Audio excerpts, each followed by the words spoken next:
A reading from the Gospel of Matthew, chapter 22, verses 1 through 14. Jesus responded by speaking again in parables. The kingdom of heaven is like a king who prepared a wedding party for his son. He sent his servants to call those invited to the wedding party, but they didn't want to come. Again, he sent other servants and said to them, "Tell those who have been invited, 'Look, the meal is all prepared. I've butchered the oxen and the fattened cattle. Now everything's ready. Come to the wedding party.' But they paid no attention and went away, some to their fields, others to their businesses. The rest of them grabbed his servants, abused them, and killed them. The king was angry. He sent his soldiers to destroy those murderers and set their city on fire. Then he said to his servants, 'The wedding party is prepared, but those who were invited weren't worthy. Therefore, go to the roads on the edge of town and invite everyone you find to the wedding party.' Then those servants went to the roads and gathered everyone they found, both evil and good. The wedding party was full of guests. Now when the king came in and saw the guests, he spotted a man who wasn't wearing wedding clothes. He said to him, 'Friend, how did you get in here without wedding clothes?' But the man was speechless. Then the king said to his servants, 'Tie his hands and feet and throw him out into the farthest darkness. People there will be weeping and grinding their teeth. Many people are invited, but few people are chosen.'" Good morning. On behalf of Bishop Grant Hagia of the United Methodist Church, I offer greetings and welcome to everyone gathered here this morning for this blessed occasion, celebrating God's call upon Brother Vinicius for ordained ministry. Thank you to the members of this Misión Católica del Divino Nazareno community and the family of Vinicius and Monsignor Rodrigo Romano for the honor to share in today's celebration. I am humbled. We are in a very unusual situation today. Protestants and Catholics celebrating together in the sacraments. It may not seem like much, but we should understand, historically and doctrinally, that today represents a way forward that many of our forefathers refused to accept and spent their lifetimes resisting. I wish to share with you a little of my own personal story so that you might understand the transformation that happened in me and prepared for me to be here today. I am the fourth child of a Methodist minister from the northern part of the United States called Montana. My earliest memories as a preacher's kid are of exploring the dark basements and towering belfries of my father's churches, along with every crevice and hiding place in between. I felt safe being at church and loved by the others. I believed that was an expression of my membership in God's beloved family. I could never have dreamed back then how different or how large my faith community would become. I experienced a happy and healthy faith while growing up, without having to question that it could be anything different. And it was from this safe and comforting environment that God called upon me into ordained ministry. I moved from a small town to a metropolitan city and entered into a master's degree program in preparation for ordination. And this was the first time in my life that I encountered classmates of different colors, languages, ethnicities, orientations, ideologies, and different faiths. Every comfort and assumption I had claimed up until then was challenged and broken down in those years. I learned that the happy and safe perspectives I had grown up with were limited. Just because I had learned them and believed them did not mean that they were universally true for every other person in the world. In some instances, the same assumptions that were safe and comforting to me were dangerous or even deadly for others. Losing that sense of comfort wasn't enjoyable, but it soon transformed into a longing and adventure to find out more about those other people who were also made in the image of God as I was, but who had very different ancestry, experiences, and traditions from my own. My bishop at that time moved me to the island of Hawaii in the middle of the Pacific Ocean. I was given charge of an English language ministry that was home to Texans and Canadians, native Hawaiians, Samoans, Filipinos, and Japanese. I had authority over Tongan and Korean language ministries and supervised associate pastors who were older and more experienced than I was. While I learned the various cultures and languages and visited their homelands, I learned to love them as siblings and as part of my family of faith. I also began to understand how my position of authority in the church was itself a symptom of white colonialism. Something I never would have encountered had I not risked leaving the comfort of my community of origin. I learned that multicultural ministry is sensitive and hard work, just as it is incredibly rewarding and necessary for us to truly reflect the kingdom of God.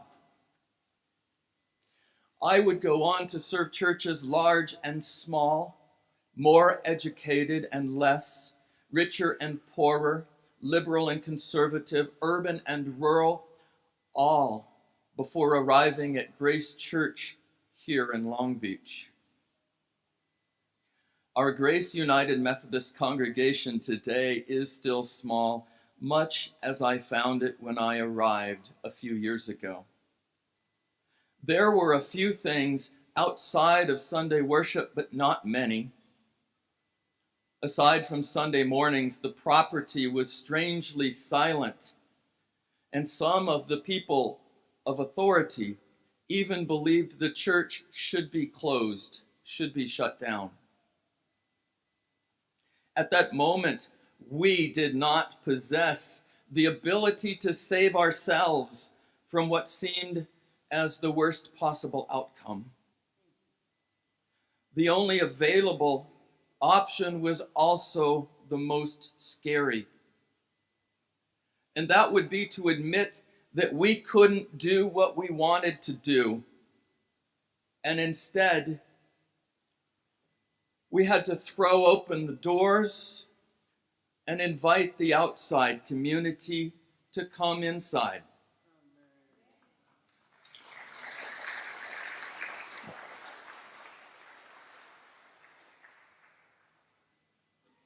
The people who we believed that we wanted to be here did not come. We had to change our invitation from come inside and become exactly like us to come inside and be yourselves. Be you with us and alongside us. We'd have to learn the names and faces of those whom God was inviting to the banquet. We put aside the mission of conquering the world in the name of Christ. And instead, it became us who were conquered by the heart of Christ. We quickly learned that Christ is already alive and well in our neighborhoods. We discovered that the incarnation of Christ did not look exactly like us, nor sound like us, nor appear as we do. I want to draw our attention back to this important parable from the Gospel of St. Matthew. Everything in this parable is symbolic. We might learn one thing the first time we read it, and we may likely learn something different the next time we hear it. Each time we learn from the parables, we are in a different place in our lives and therefore take away from them something different. Some days we may want to identify ourselves with the king who prepared the wedding banquet. Other days we may find ourselves identifying with the servants who offered the invitations, first to the chosen guests, and next to the people who were already present, yet invisible from our sight, in the places we weren't looking, outside the walls of our buildings and outside the walls of our comfort zones. Too often we read parables having the benefit of hindsight, and we want to identify ourselves with Jesus, the one in the morally superior position. Today, it sounds unreasonable that the king would set the banquet table, invite complete strangers to come in and partake, and then punish one of them as invited but not chosen. It is because of the unreasonable nature of this situation that I propose we think of ourselves as the one who arrived at the feast without the proper garments for the occasion. As that person, we were not among the first invited. We were at first outside of the banquet. Regardless of whether we were part of the good or part of the bad, it was at that critical moment that our hearts were not thankful. Our spirits were not prepared to join with the other guests to become the inclusive body of Christ. When Christ invites us to the banquet, Christ wants us to be ourselves. Christ wants us to enter with our hearts in correct alignment. Christ wants us to acknowledge the gift we received in the invitation, as well as acknowledge the gift that all the others received to be right here at the banquet along with us. If we fail to honor others whom God invites into God's beloved community, It's no better than had we denied God's original invitation to the banquet. We are no better than those who were first invited. On this day, Vinicius will put aside one sacred role and take on another. I remember when God invited me to the priesthood. I ran the opposite direction faster than Jonah could get a boat away from Nineveh. I was not a very gracious guest. As with Jonah, God performed miracles to help me understand I would eventually end up exactly where God wanted me to be in the first place. Though I never could have predicted how God and I were going to get there. I mean no offense, but one thing very special about this ordination today is that it may be the least Catholic ordination in history. With that said, it will occur amidst the saints of Protestant Methodists, Protestant Congregationalists, Roman Catholics, Brazilian Apostolic Catholics, Latin Americans, Hispanics, Samoans, Anglo-Saxons, Cambodians, African Americans, and every other distinct personhood willing to answer an invitation to the banquet feast.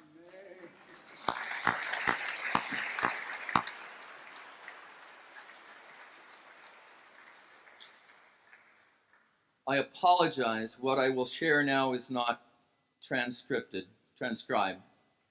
Yesterday, as we were setting up the sanctuary, the doors were open and a woman and her daughter came in, and they were looking around at the light boxes that were turned off. And I entered a conversation with them, and they introduced themselves. The woman had been married in this church. She had grown up here, was a child who ran through the hallways. Her children were baptized in this sanctuary. She said, I think my grandmother contributed one of these light boxes.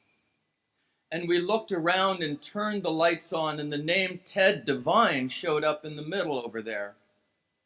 And she says, that is in the memory of my grandfather. My heart was overwhelmed with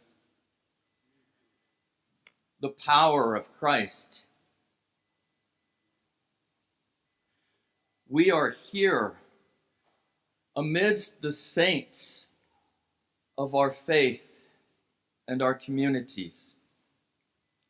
Each of us here in this unique setting participates in today's special moment. Brother Vinicius will be ordained in the richness of this Imago Dei, this beloved community. We are here to honor the connections we have made through the power of Christ. And we honor the vision of God's kingdom that occurs as we grow to more reflect the diversity of Christ's family. In just a moment, Monsignor Romano will lay hands upon Vinicius, just as another bishop once did for him, as did for Reverend Misi and myself. Apostolic succession traces the laying on of hands back to St. Peter, when Jesus touched him and said, upon this rock I will build my church.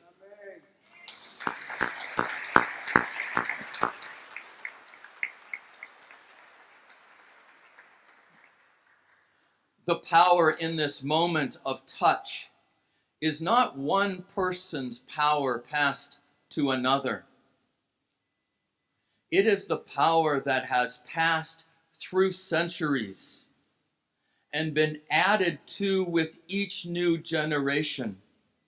Power that spans across the world and across time. It's the power of Christ present with us when we partake in the sacrament of Holy Communion. It's the power that connects Brother Vinicius to the saints of this place and to the saints of our people. The banquet is set. We are invited. The question remains, do we want to participate?